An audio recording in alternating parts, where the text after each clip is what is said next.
It is a Pumpernickel Porter. Sounds good? I know it's good. Because it's fucking good. That's why it's good. Let's drink it! Alright. So, beer here's Morke Pumpernickel Porter. It is a complex, dark, and smooth porter brewed with rye and fennel seeds. 7.5% alcohol by volume. This is unpasteurized, unfiltered, and bottle conditioned, brewed in La Christie, Belgium. Water, rye, barley malt, hops, sugar, yeast, and spices. Had one already, so let's pour this.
Okay, so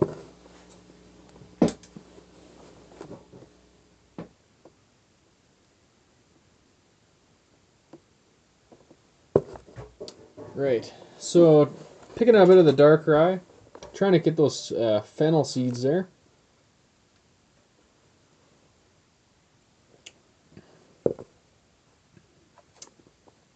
Kind of a bit at the start into the middle. But there's a lot of like imperial stouts and things that I get more fennel seed out of than this beer. Nice gritty kind of texture that I get out of a lot of the rye beers. So I don't know which part of the grain bill is the darkened portion, where they got a lot of light rye or dark rye or whatever. Which is which. Being a Pumpernickel Porter, you would assume the dark portion. But I'm not an authority on rye.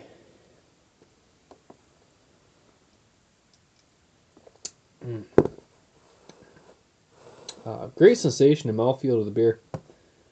Like that rye graininess really kicks it up a notch. It's very heavy. A little bit of a tar, resiny type residual flavor going on. Great aftertaste. It just keeps going.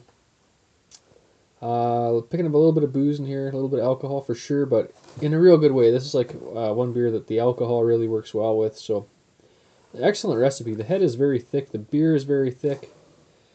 Kind of a light brown.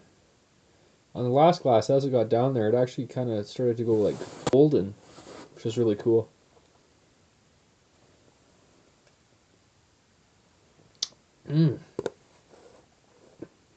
Little bit, definitely at the right temperature. I would think it's a little bit cooler than the cellar temperature, maybe a cold cellar. You know, it's a couple degrees colder than that. It's really nice though.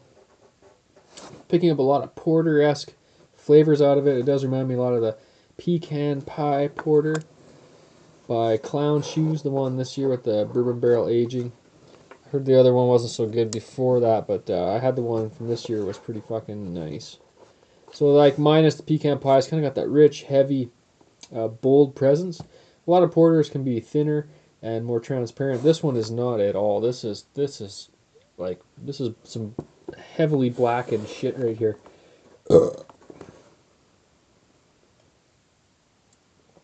Mm. It's got a hell of a kick right up front. It's just bam, mega flavor, but it's not like with imperial stouts and stuff where it's like it can kind of be a little bit overwhelming.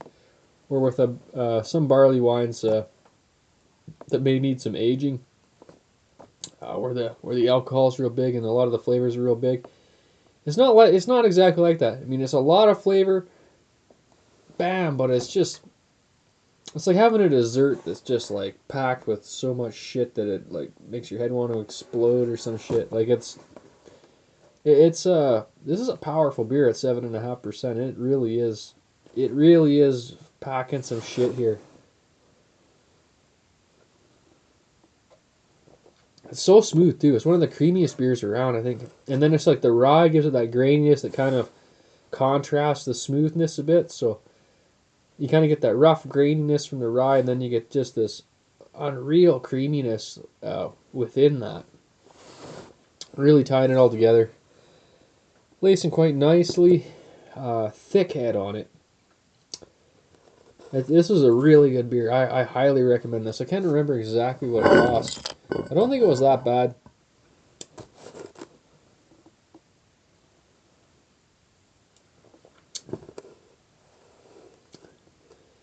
There is a quite a hop presence in the back, which is between the rye and the alcohol and the hops. It's really hard to kind of decipher exactly where the hops start, and they are masked a bit, but you are definitely picking up some hops in the back for sure. And what variety I wouldn't be certain, but it almost comes off like from what I can get of the hops, so I could be totally wrong here. I'm thinking it does taste similar to an American type grapefruit citrus hop a bit in the back, but I could be totally wrong on that. And some of these Belgians do have like a citrus type hop in them, I've noticed. It's not all the time, but once in a while, that's what I pick out. That's just my tasting. That's not, that's just the way I taste it. It's not, could be, I could be fucked. It's just the way I taste it.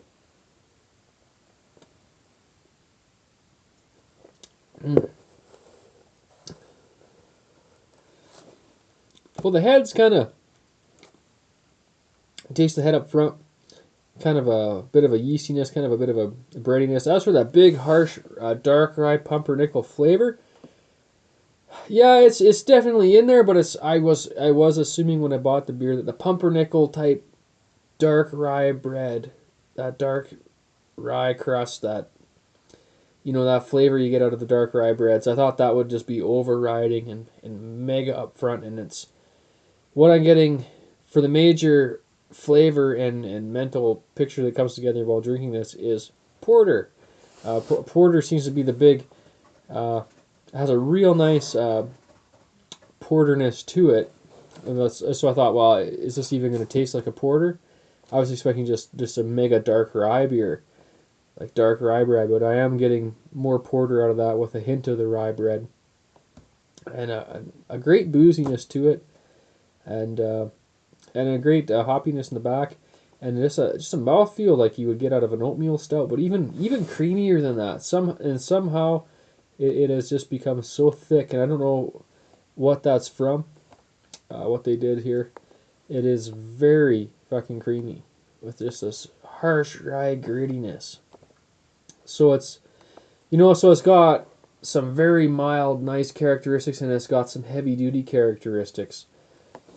So it's kind of like the perfect storm because you got the creaminess, you got the grittiness, you got the nice head on top, and then you got this alcohol kick to it, and then the finish is blended with these fairly what I would consider.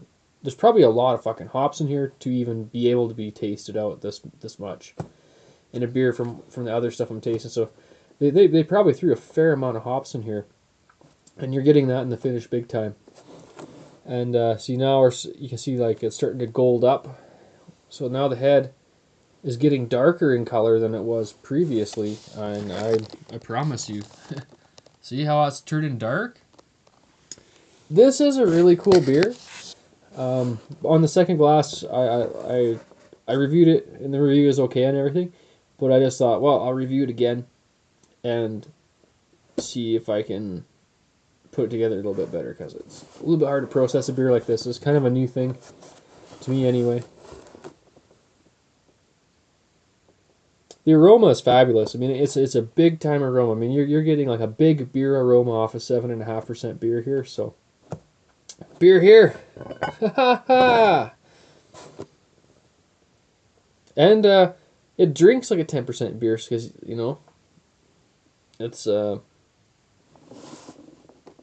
it's transforming into a 10% beer inside your stomach, getting you drunker than it would normally, or I'm just turning into a lightweight. Oh, but seriously, this is like not like coffee cream. This is like the fucking whipping cream. Like that's how creamy this is. It's almost like drinking whipping cream. It's seriously heavy. Sweet. You need to try this beer. At first I was like, it's around. I was thinking it has to be a 10 out of 11. I don't know if my rate will change on this one, but it is definitely 10 out of 11 is nothing to sneeze at. That's a serious beer. I don't know. I mean, there could be an extra point here to be gained. You would take some kind of fucking beer Einstein. And I Spinal Tap once in a while. Yeah, turn that shit to 11 because I seriously doubt in my lifetime that I'll get a better Pumpernickel Porter than this one. This one is fucking awesome. It really is. Highly recommend picking this up. I'm going to 10.5. Yeah, because some of these bigger rye beers and stuff, they get pretty awesome. I'm going to be doing the Schmaltz Breweries, St. Lenny's Schmaltz and Cathedral Square collaboration. I believe it's like a 10% something triple Belgian rye IPA. And I've had one already, so I know it's badass. And so I bought more of them. Because even at $10 for the Bomber, that's a pretty incredible beer. So I'm really kind of psyched about these bigger, darker rye beers. I have to say I'm a bit of a fan. So, lacing here, looking pretty good. Yeah, it is getting darker, starting to gold up. Got a golden head.